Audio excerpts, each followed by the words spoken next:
got pregnant at 17 by a drug dealer baby daddy who was destructive and almost killed me. My mom actually cleaned her act up and took my daughter away from me because she saw me self-destructing and didn't want me to. And she took my daughter away from me. And I remember her bringing it over one day. I was working, as a high school dropout, had no other option but working in a club and, bar. And my daughter recoiled when I tried to take her, and she screamed her head off. And I remember my mother abandoning me and me feeling that emptiness and that void. And I said to myself, Trevor, I will never be like you.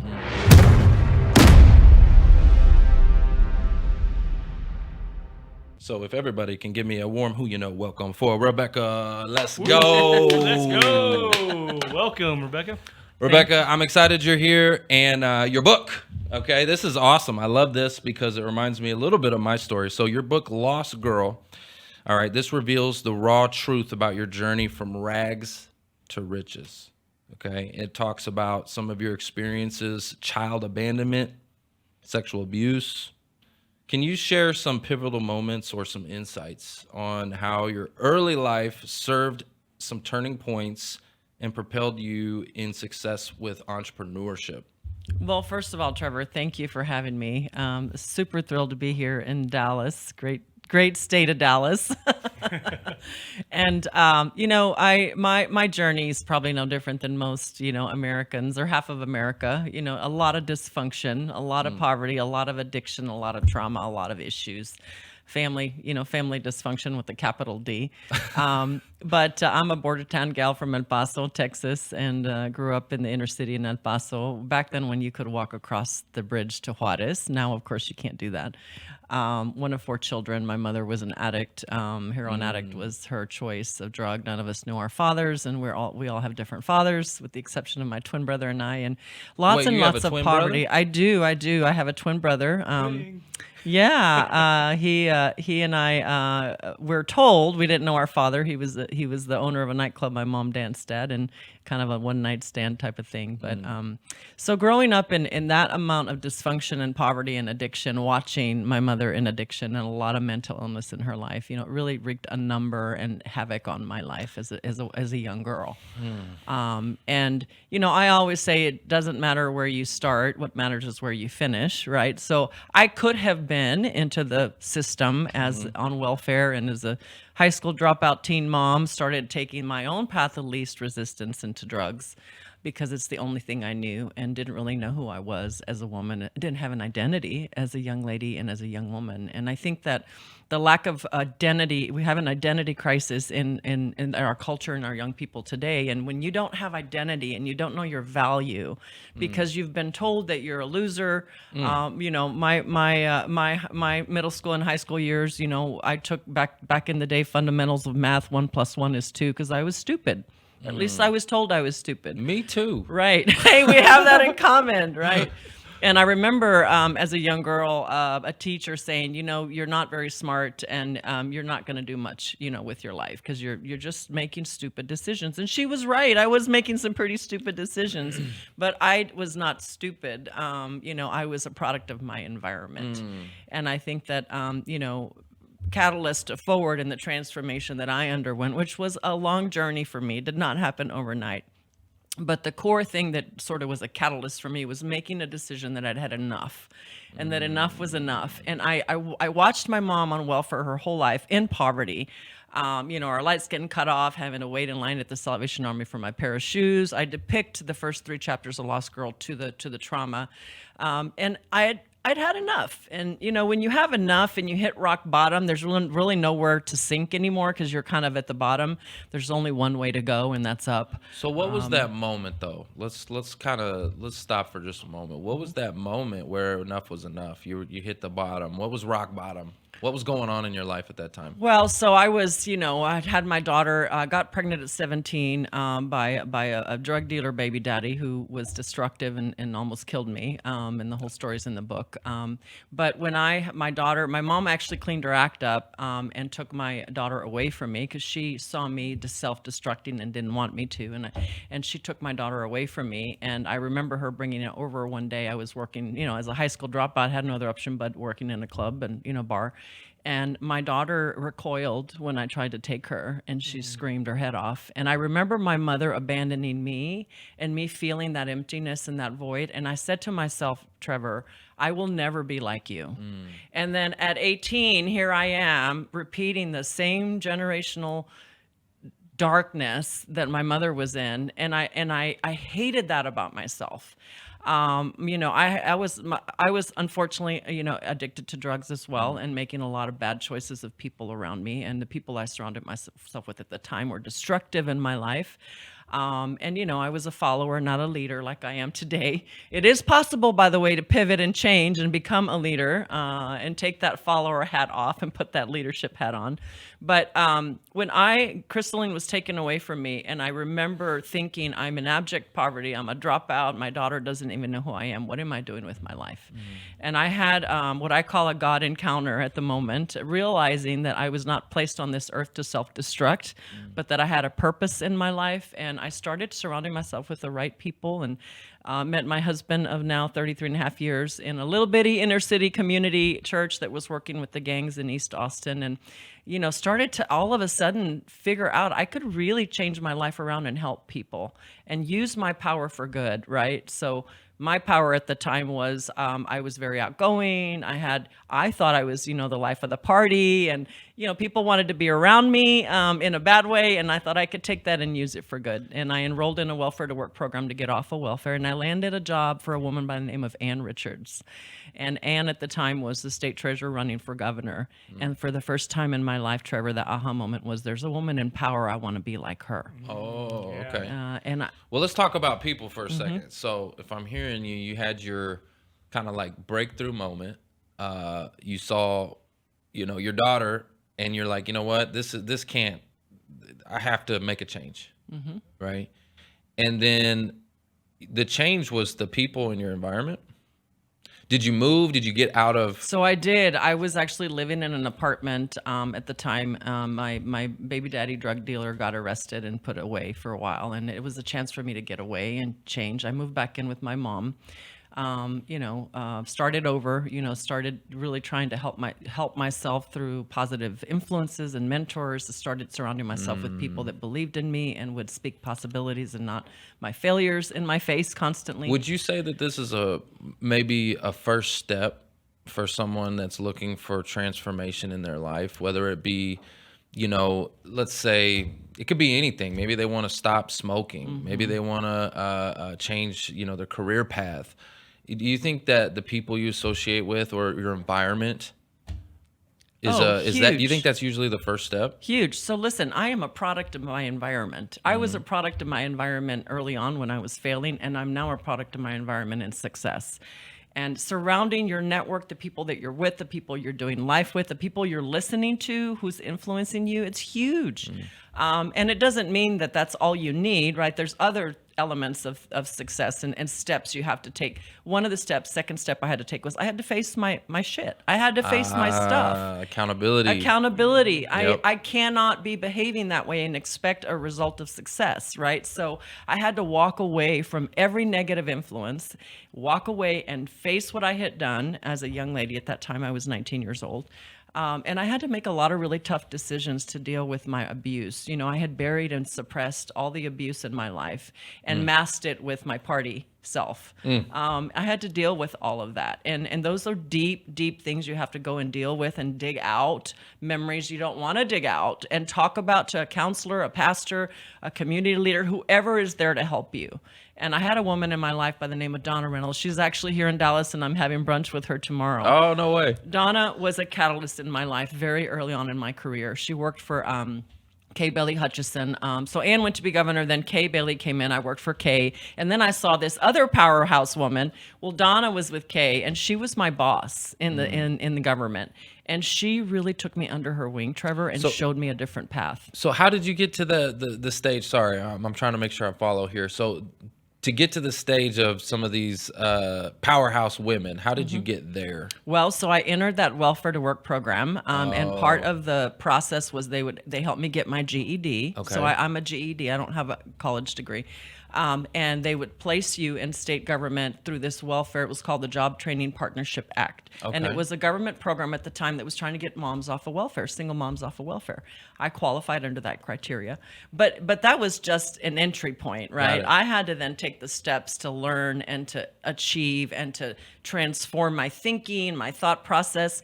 My husband, David, who's 10 years older than me, he at the time, is a visionary, and he really challenged me to behave different, to think different, to even as simple as, why are you still going to the Goodwill to get your shoes? Like, go to Payless or go to Walmart. Like, yes, we couldn't afford a lot, but why do you have to feel like you have to go to the Goodwill? Well, that's where I shopped all the time with my mom. And he's like, we're not buying Goodwill shoes. Go to Payless, go to Walmart, go to Target.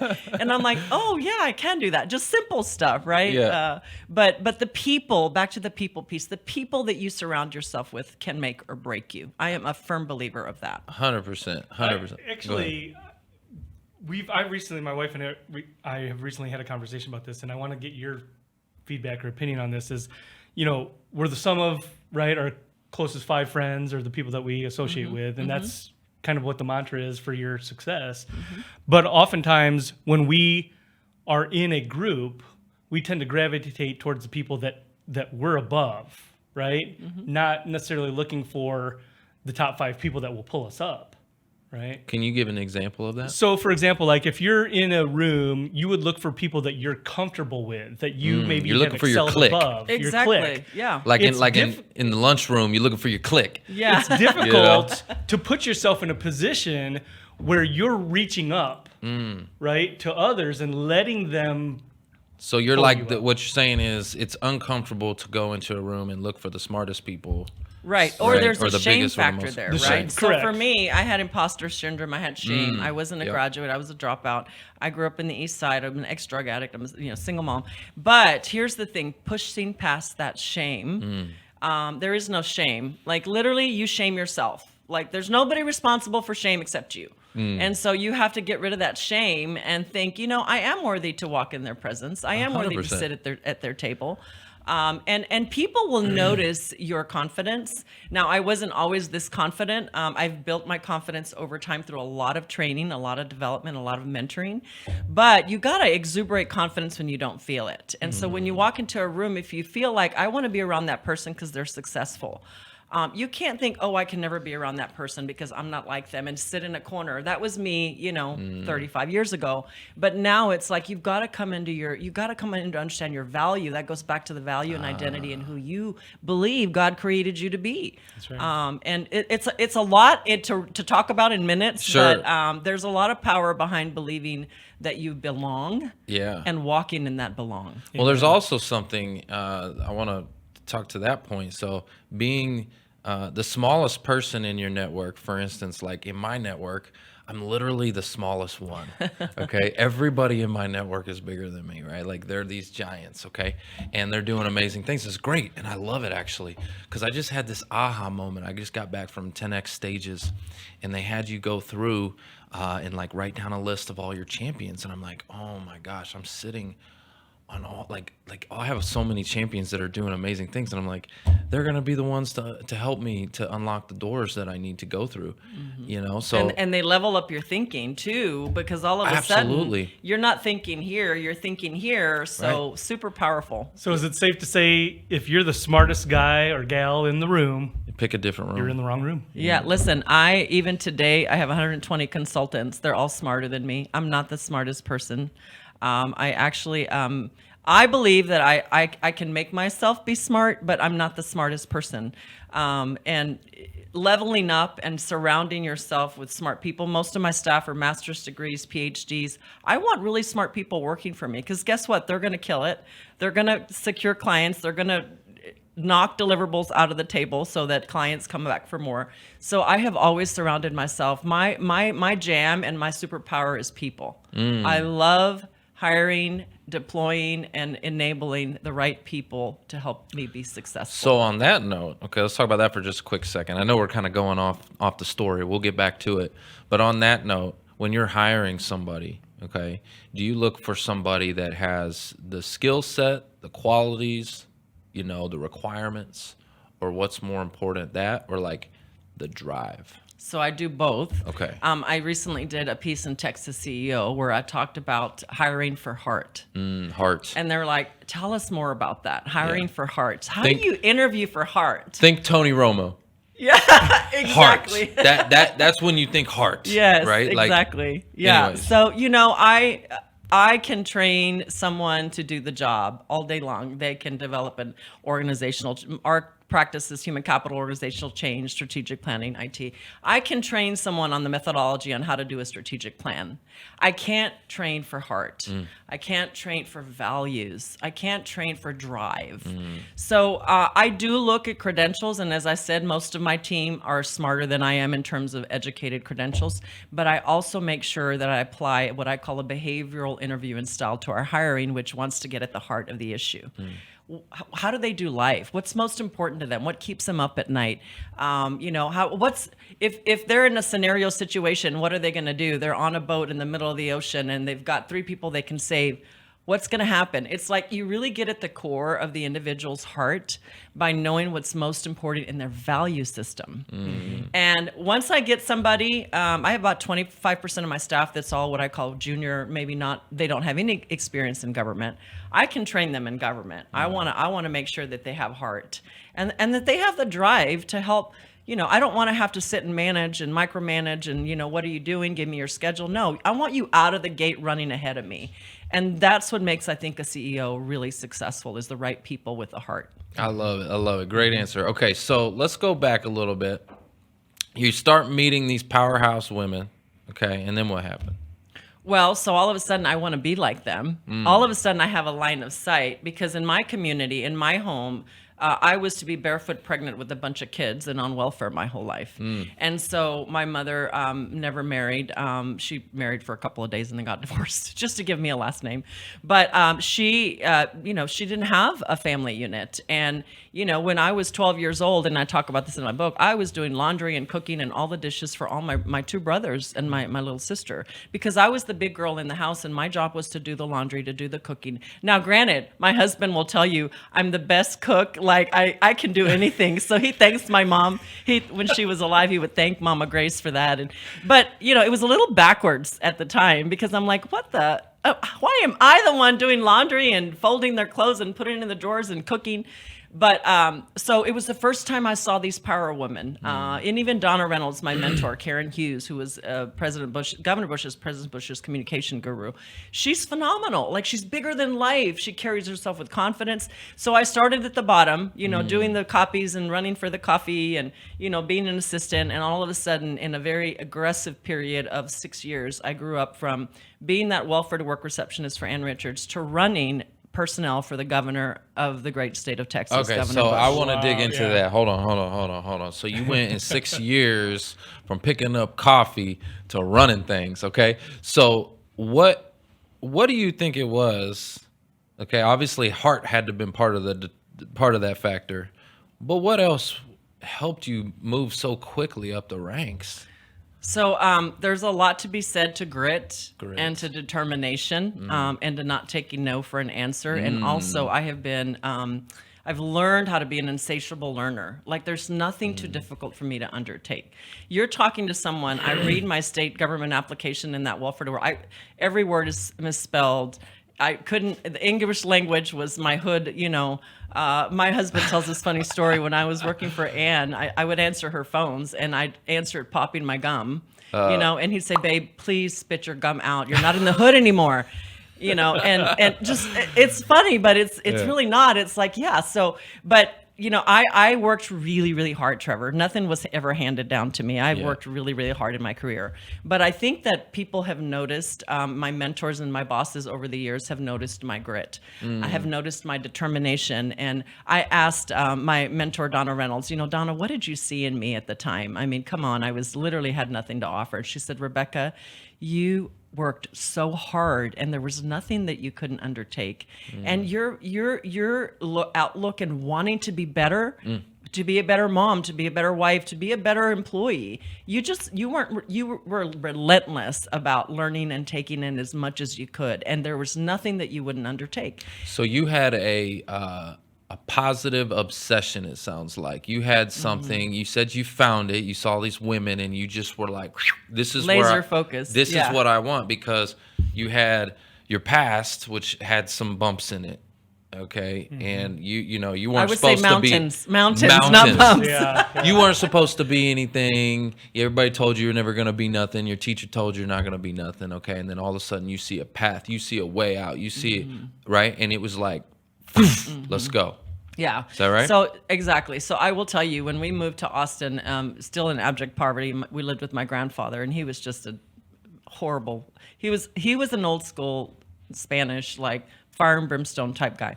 But when I got pregnant, this is how dark I was. When I got pregnant, his response to me, because he was a religious zealot, was, that baby is born in sin. You need to flush it down the toilet. So because I wasn't worthy of his love or his acceptance. And, you know, so you go from, you know, you're being told you're stupid, you're being told you're a loser, you don't belong. How do you transform that thinking and all of a sudden become this power woman? Okay, it doesn't happen overnight, but it's a lot of deliberate work, and it's really changing your mindset. It's surrounding yourself with the right people. It's really learning to embrace your failures and using them for your success, because all of a Absolutely. sudden my failures weren't shameful anymore. Like, I'm not going to be ashamed of that. There's a whole chapter in the book on how I barely made Secret Service clearance in the White House. Oh. And actually, President Bush read my book. I was just with him in May, and he's like, Becca, that's a hell of a book you wrote there. But he read that story. I said, you think? But he read that story, and I'm like, should I put that story in? Why not? You know? Why not? We had Heather Monahan on the show, and she talked about the way to claim your shame. Okay, I love that. And to the way to not let it own you is to shine light on it. Okay, and that way you control the narrative. Okay, Yes. and no one else can hold that over you. It's kind of like the movie 8 Mile with Eminem. Okay, the last rap battle, he goes to the guy and he just starts talking crap about himself. You know, That's Yeah, right. he's like, yeah, I gotta. Just takes that power Yeah, back. he's like, yeah, I live in a trailer park and I got this Yeah, and I got I that, love and, that. and he's just saying, yeah, and then he says, tell them something else they don't know about me, and he throws them the microphone, like, go, tell them something else they don't know about me. He claimed his shame, he took it, right? So the guy's like, I got nothing, Yes. right? And so that's how he won the battle, Yes. but to Yes. claim your shame. And now it's about, you know, my mess has become my message. There you go. So it's like, what, you know, yes, I had a mess of a life, but guess what? You know, I turned it around. And that's why when I speak all over the country, and when I talk to women in particular, or we do a lot, my husband and I have a nonprofit, we work with inner city kids, and I have a signature initiative called Girls of Legacy. We were just in Forbes and Fortune on our Girls of Legacy Give Back initiative, where I have Amazing. these as an inner city girls that we're scholarship and mentoring. I tell them, listen, don't worry about all that you're going through right now. Just focus on your education, focus on your learning and your development and the people you're around, and leave that behind, and use the issues that you're dealing with to propel you and be your superpower. Because, you know, so much of what we deal with here and the cultural, societal issues of America today, and, you know, people are just, woe is me, victim mentality. And it's like, no, Yeah. you're not a victim. Like, you have the power to change that. You know that. Well, and I want to, okay, here's something I want to ask you. I want to ask your feedback on this, because I went to Tony Robbins' conference a week or so ago, and they had this illustration up there, and it really was impactful to me. And it said that great times create weak people. Weak people create bad times.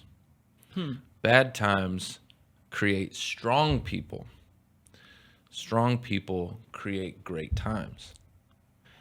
And it cycles. That's a 'Cause powerful, right? yeah. And it cycles. So generationally, right? So when you have great times, everything's good, you're going to create weak people.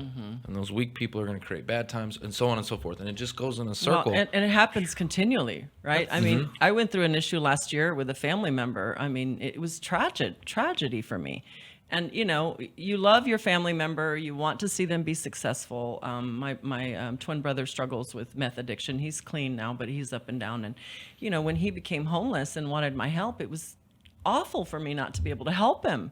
But I had helped him a lot, and, you know, he needed to help himself. And so when you go through that tragedy and you think, oh my God, how am I going to overcome this? And Trevor, in the middle of my book launch on stage, I had an interview in Florida that weekend. It's like, how do you get on stage and talk about your superpower when your family situation is in the tank? Well, guess what? You just do it one step at a time. You keep doing what you're doing even if you take one step back, you take another 2 steps forward.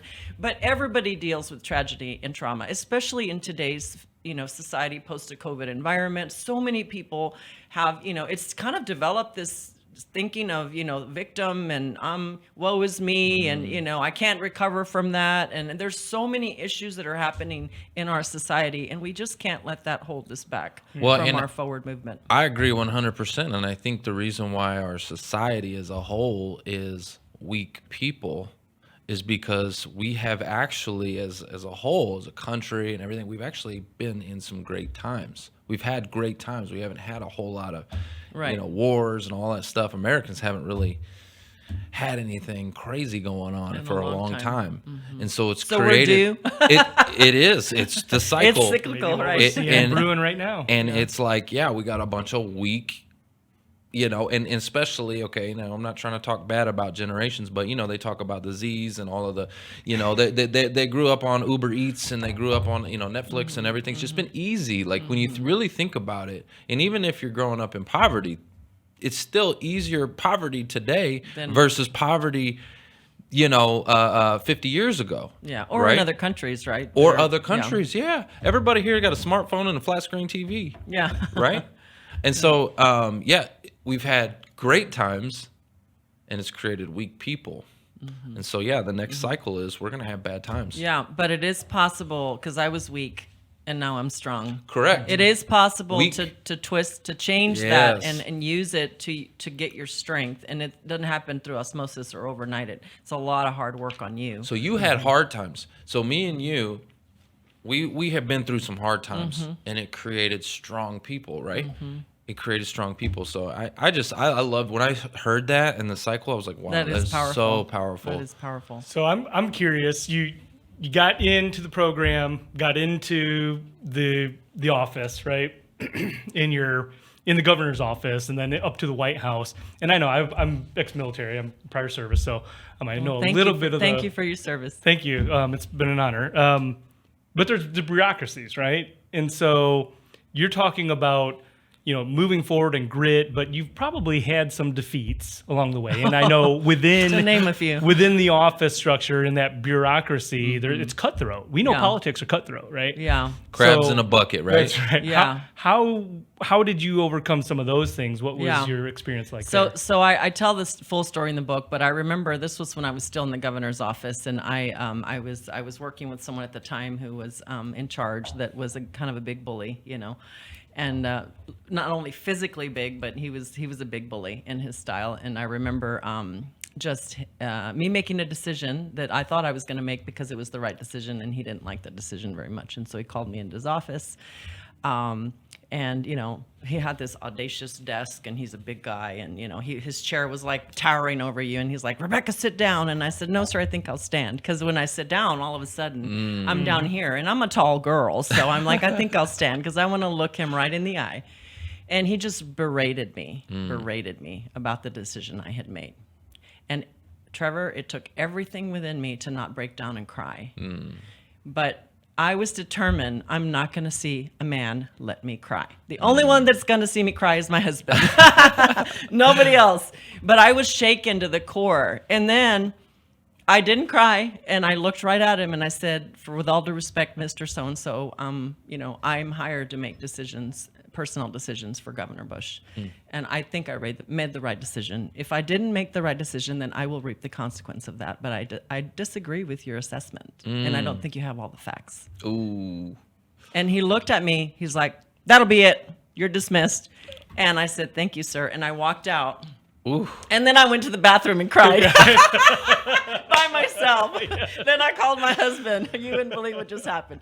But you know what that taught me? Number one, from that point on, he did not look at me the same. He treated me like his equal. Nice. He actually ended up offering me a job to work in the administration, and I ended up working for somebody else because I'm like, I don't want to work for you. Are you kidding me? Yeah. But But anyway, I tell that story only because it's so important for you to stand your ground. Even if you're going to be wrong, you take the consequence of that. Stand your ground. And you know, I've dealt with bureaucracy. I had the privilege of serving on the board of West Point. When I left the White House, the president asked me to serve on the board of West Point, and we were dealing with a different kind of war, a chemical war, and we were sending 19 and 20-year-olds to the battleground. And, you know, these were kids. And so I was, you know, brought my contribution to bear to the academy. And, you know, the types of people that I have worked with and run across in government, you talk about levels and levels of bureaucracy and a way of doing things that is like a brick wall that you just can't even penetrate. And so my style, my team will tell you, if Rebecca encounters a brick wall, 3 things are going to happen. She's either going to scale the wall, she's going to figure out a way to tear it down, or we're going to figure out a way to work around the wall.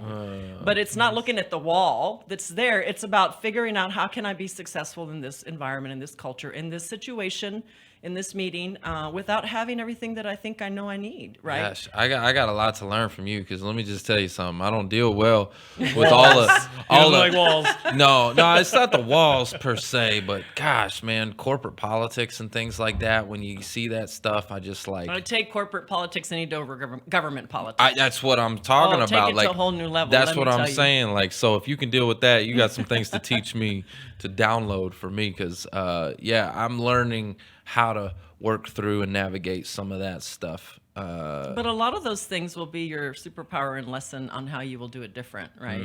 So you can't change. You know, I'm a big believer in the serenity prayer. You know, figure out, you know, grant me the grace to, you know, not try to fix everything, and then within my own sphere of influence, I'm going to do what I can to change things. And so, you know, sometimes it's little baby steps at a time, and you can't take it all on at once. So how did you, so you're in the government, because I know I've got a friend, he actually I served with him, and he went on to the Pentagon. He was actually at the Pentagon during 9/11, one of the first responders there.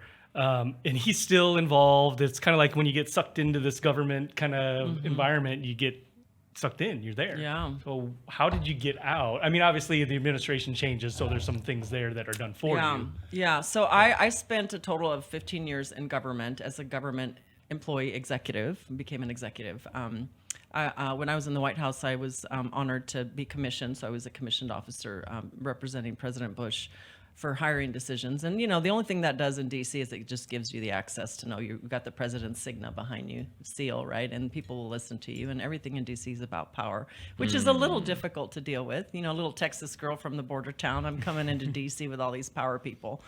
And I'll tell you a funny story. When I first went into the White House, I was the least qualified for the role, least qualified. And that really overwhelmed me because I started to get the impostor syndrome, right? Yeah. And then at the time, Senator Trent Lott was speaker, and he apparently I didn't treat one of his big donors right and made him go through the interview process like everybody else in America does and didn't give him the red carpet. And so I got a complaint to the chief of staff that, you know, this Rebecca doesn't know who I am type situation. And I got called in to the White House, to the West Wing, by my boss, Clay, who's the president's best friend in Andover and Yale, and one of my top mentors ever in government. He's still a friend today. And I thought he was going to, like, call me on it and, like, sit me down. I thought I was going to get fired because I didn't know who this powerful guy was, right?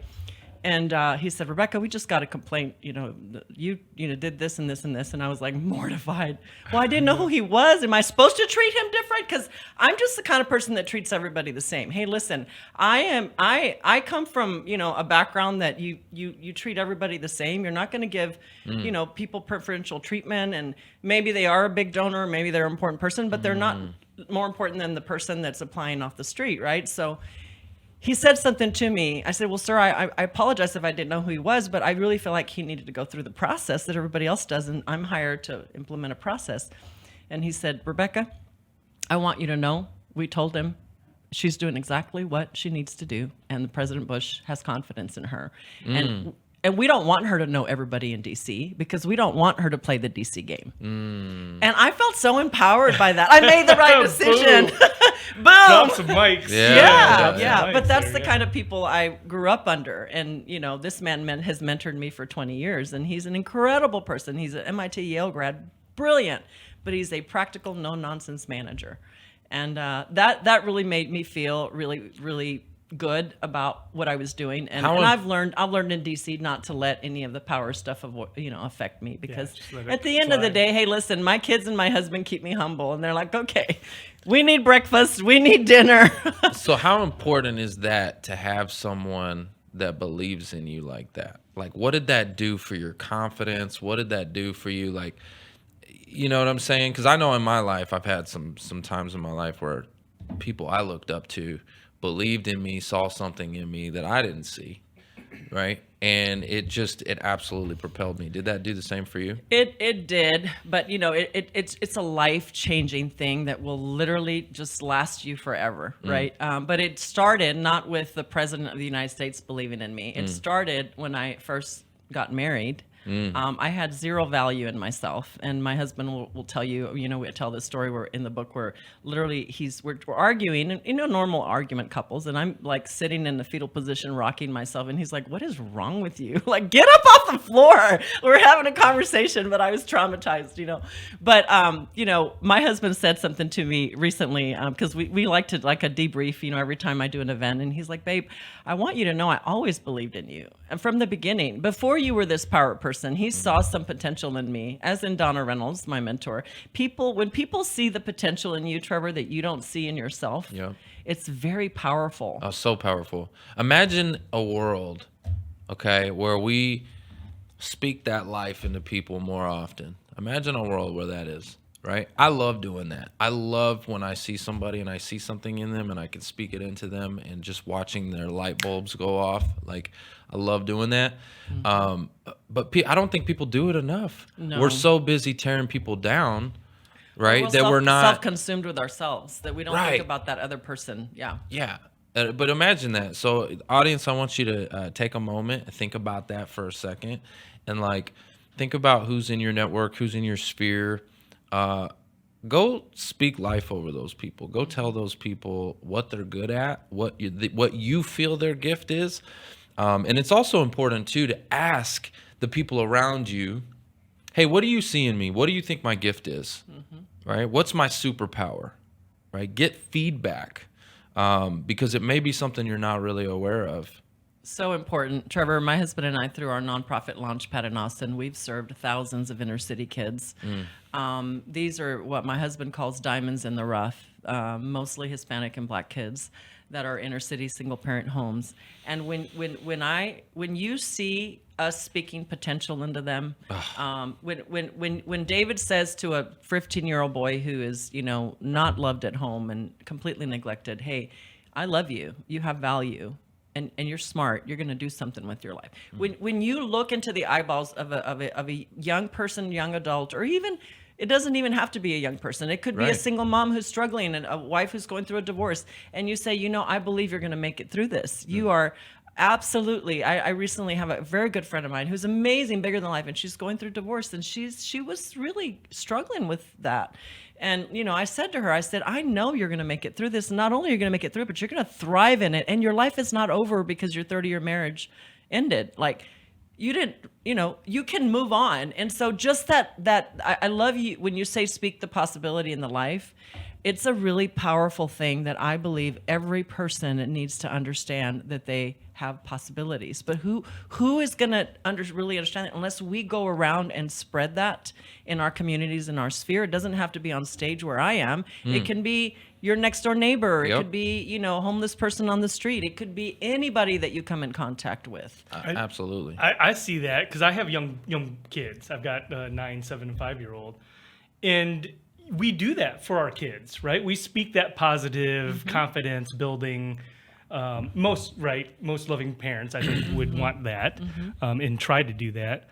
But it's not just for kids. I mean, we constantly need that, right? Yeah. And I think that's important. So I'm glad that you continue to do Absolutely. And even this situation that my twin brother just went through, we were with him in San Antonio. We're going to go see him again in a couple of weeks. But, he's coming out of homelessness and, kicking meth. And, we sat with him. We hadn't seen him in a year and a half because it was important for him to get clean and get healthy. And, to watch my husband look into my twin brother's eyes. This is a young man who we were inseparable before we got married. I mean, we were bonded and we did everything together, bad stuff and then some.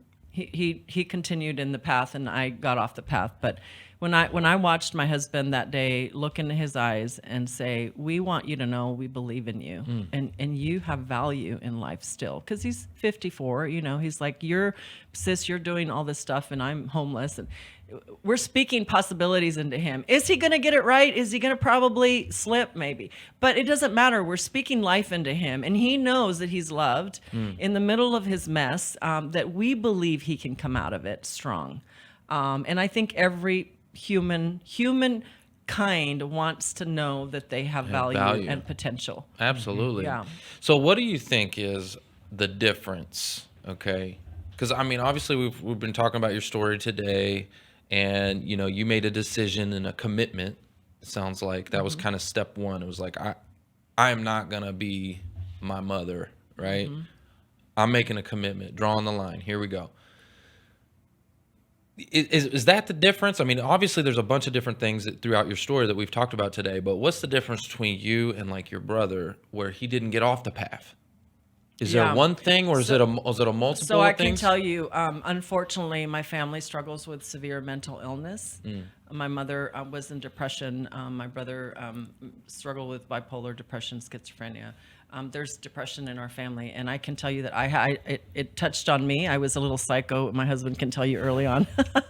And I think lots and lots of therapy and healing. I'm a big believer in trauma therapy. Okay. And I'm a big believer in we've already talked about the mentoring power and making the decision and grit to change. I think that the number one difference between him and I right now at this point and over our life has been I made a commitment and I stuck to it. And I also had a partner. He has not. I had a partner in my corner that would not settle until I embraced my transformation. Oof. And you know what? It's important you pick the right partner, because if you and my partner's not perfect. He's very flawed, trust me, as am I. But one of the things he has always done is he's drawn the line, and he has said, "You're not going to live in dysfunction." So an example of that, Trevor, is early on. I always took care of my mother and my twin brother. Like whatever they need, I dropped. And my husband in that first year said, "You are not their mother. You got to let them take care of themselves. I get that you're going to support your family, but you got to draw that line because you're not healthy and they're not healthy and y'all are in this unhealthy mess." So having a partner to hold you accountable, and maybe it's a friend, maybe it's a mentor, maybe it's a boss. For me, it's a partner in my husband. And then making those tough pivots and decisions to not go back. So going backwards sometimes can be very disempowering. What do I mean by that? I mean, you know what, if you make a decision to stop smoking because it's not good for your health, then don't go back to smoking. Even if it's only I have a friend of mine who's like, "Well, I stopped smoking. I only smoke a cigarette a week." I'm like, "But you're still putting smoke in your lungs. Like you made a decision to stop smoking, so stop smoking."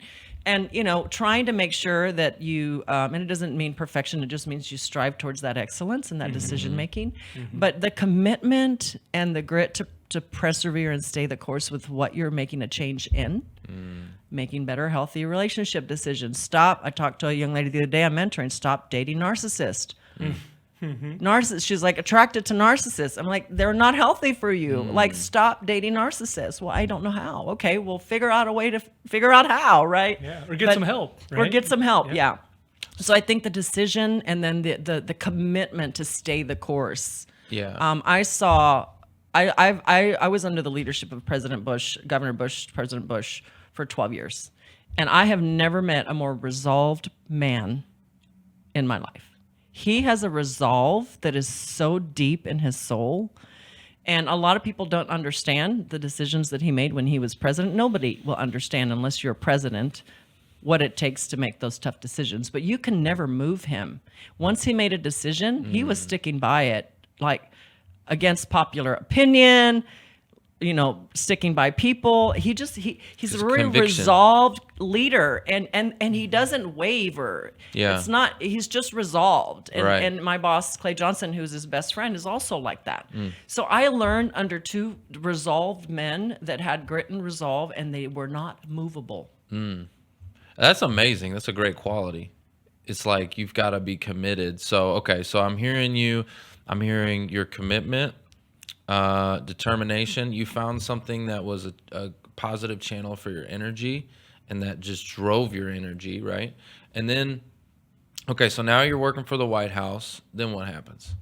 So I served in the White House for a couple of years, and then President Bush, when I finished my portfolio, I was in charge of 1,200 positions of hiring people to work for him. And when I finished that position, I was appointed to go be corporate head of HR for Department of Treasury, about 120,000 people. So I was essentially the corporate head of HR for all the agency, and it's where I cut my teeth in what I call the management consulting side of what I do now. So now I figured out after I left government, I'm like, I really love this consulting thing. What I made love you fixing leave? people. So I left government because I thought at the time we left to come back to Texas. My mom was struggling with cancer. She had just gotten diagnosed a few years before, and I really wanted to be near her through that battle. And I'm glad I was, because I lost her at age 62 about 10 years ago. But I was here with her, taking care of her. Our relationship got a lot of healing during that period when I was here. But I left government because I wanted to, my husband and I both wanted to go back to the community and start our nonprofit work. Got it. And he had left his full-time paying job, making very good money, to start our community outreach nonprofit. And one of us had to make money because we couldn't both be not making money. So I wanted to go into corporate America to make money because he was starting and building the social part of we're social entrepreneurs and business entrepreneurs, and investing his time in the inner city. And so I started cutting my teeth in consulting and figured out I'm really good at it. I joined a tiny firm in DC, by the way, and I was commuting 15 years back and forth every other week, and built their practice into a thriving $7 million practice. And I said, you know what, I can do that for myself. And my top mentor said, what you're doing for him, you could really do for yourself. I had never been an entrepreneur and never took a class in business, nothing. But I decided, hey, why can't I do that? Sure, I can. I could be a woman entrepreneur. And I opened the doors to my federal practice, government practice, in 2011, and with a partner that he's in DC, he's an IT guy, and we started the company together. I'm the face of the company and the developer of the company. He's an IT guy. And we're patent owners of a software program he developed, and so I'm now a patent owner and have a co-patent. But it's so important to know that sometimes you got to just take that leap of faith and jump out and do it. You can talk about what you want to do for your dreams. I knew that we needed to build what I call generational wealth to do what we needed to do with our inner city outreach work. And I also wanted to change the trajectory as a woman, because so many women, I think, get caught up in, how do I build that generational wealth? How do I build that portfolio? Most of the time men can do it really, really well, and women now are beginning to do it really, really well. And I really wanted to build something for our family. And obviously throughout this entire process, having a partner that was neck and neck with me, supporting me and helping me manage the home front while I was in DC every other work for 15 years. Somebody's got to stay home and take care of the kids. And our son was, I think in second or third grade, and he was young, he was little, and so it's been an amazing journey. So I started the business about 13 years ago, and have really found a knack in taking my expertise and my network and making money from it. I love that. I mean, it's in the book, it's in the title here. It says, from the hood to the White House to millionaire entrepreneur. I love that. I have a question for you. It's a little bit interesting kind of a question. Okay. So we just talked about that Tony Robbins circle, right? We talked about, great times create weak people create bad times create strong people create great times, right? So you had bad times created a strong person, okay? That strong person is creating great times, okay? Now, the family unit and what you're doing, if you go by the cycle, it says that the strong is going to create weak people. So talk to me about your kids and your family. I know it's such a crazy question. Well, listen, our kids are freaking oxes. Let's go. Let's go. Rock stars. I want you to break the cycle. I broke it. It's done. It's done. over. Both David and I have broken the cycle of dysfunction and weakness. Let's go. You know, it's funny, we joke about, we were literally, I was at an event last night with a bunch of women CEO entrepreneurs in Dallas, and they were like, man, we love your power. I'm like, you should meet my husband. We have this power struggle. But we complement each other's, right? And, you know, we raised 2 amazing kids. We took our niece in when she was 17. She's 35 or 36 now. And she's part of our family. Alicia, she's my niece daughter. And, you know, all our 3, you know, our 2 children and our niece, they're all incredibly strong kids. Are they perfect kids? No, but our son, who's a producer in LA, and he's 30, and he just actually came off a tour. His artist opened up for ZZ Top. Let's go. So Dad's Nice. band, you know, he's older than me. So we were like, let's go see him.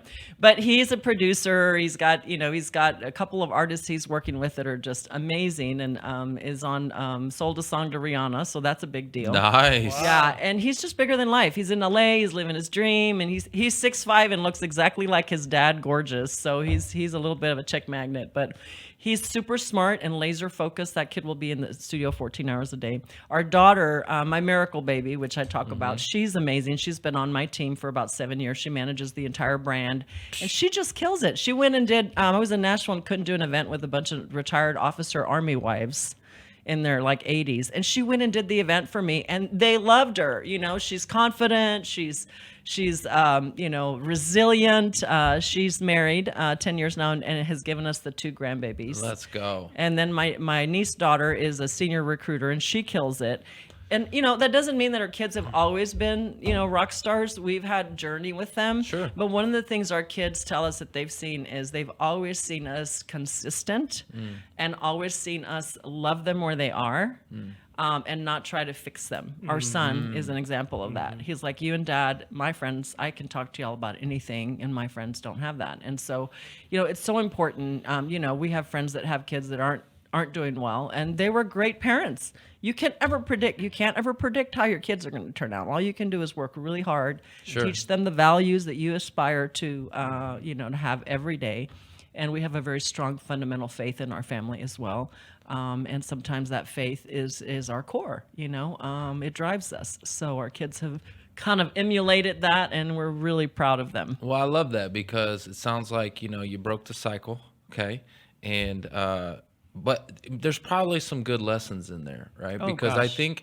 I think what happens, or what's happening, is you've got some parents that, you know, again, they're in great times, okay? And it's too soft for the kids. There's no discipline, there's no structure, there's no none of that stuff, and the kids get to do whatever they want to do. Well, listen, I am not the disciplinary. My husband is the disciplinary, and we had to play good cop, bad cop. You know. So all how the time. important is then the family unit? So important. We were literally just talking about this morning. The family unit is central to the success of America. It just is, and I'm really saddened that we've gotten away from valuing fathers and the role that they play, the family unit. And then, hey, listen, David grew up in a single parent home. My mom was a single mom. I was a single mom. Single moms are amazing. They're some of our heroes. Absolutely. But there's so much power between that family unit, and I think it's because it's been diminished. And Yeah. Well, and I think there's a role, right? So you know, with women, you have like, with mothers in general, they're nurturing and loving, and I think a lot more accepting even than necessarily a father might be like. Yeah. Right? Yeah. And it plays a role, especially with boys, especially with huge. boys. Boys need we need both. Everybody needs both. Let's just put it that way. But a boy definitely needs a man to say, okay, Yeah. we're not dealing with that. We're not going to do that today. Okay, Right. and to get, because otherwise, me with my mom, I remember, I would try to push my weight around. Okay, when I was a young boy, right, and I would try to see how much I could get away with. And it's a lot easier to try to get away with stuff with women than it is with your dad, who's going, Yeah. no. We had in our home, especially when I was working in the White House 7 days a week, 14 hours a day, Dad was at home. And 4 months later, he got President Bush appointed him job, and he served in the administration as well. But he was home the first 4 months of our transition to DC, and my daughter would call. She was an 8th grade teenager, and Mom, Dad, don't talk to me, go talk to your dad. But I was always the easy one that they come around. Don't tell Dad. Oh, you got to tell your dad. Yeah. But you know what? You need that healthy balance. You do. You need both. Yeah. Some in our family criticized us because we were too strict with the kids. The kids are amazing. There's a reason why structure and strictness works. Elena Cardona and I had this conversation when she was in Austin about the bringing back the value to the family unit here in our country, because and the structure. Kids need to have structure. They weren't meant to raise themselves. Well, and I love that you're saying that, because it's not anti-feminist. No. It's pro-family. Pro-family. Right? And there's a difference. But some people take that narrative and they twist it, and it makes it they perverse, do. and it just They is nasty. definitely do. You get all that twisted, but they're not pro-family. Right. No. Those people aren't pro-family. And They're I'm sorry, trying to a twist neighborhood cannot raise your child. You are responsible for your child. I have been very successful, guys. The number one job that brings me the greatest pride is my children. And I am their matriarch. And I'm proud of that, because I didn't have that. I didn't have a mother. I didn't know what a mother looked like. So I was able to change that for my own children, which is such an honor. Well, this has been an honor. Rebecca, seriously, thank you so much for being on the show. Guys, you need to make sure you go pick up this book, Lost Girl, okay? From the hood to the White House to Millionaire Entrepreneur. Make sure you pick this up. Rebecca, thank you so much for coming on the show. Thank you for having me. It's been so fun, and Godspeed to all you're doing. Absolutely. Guys, that's the show. It's all about who you know. No. Bye. Thanks for listening to the Who You Know Show podcast. My name is Trevor Houston, and if you've enjoyed this episode, consider subscribing wherever you listen and leave us a positive review to help us keep the mics on in the studio. Until next week, that's the show. It's all about who you know.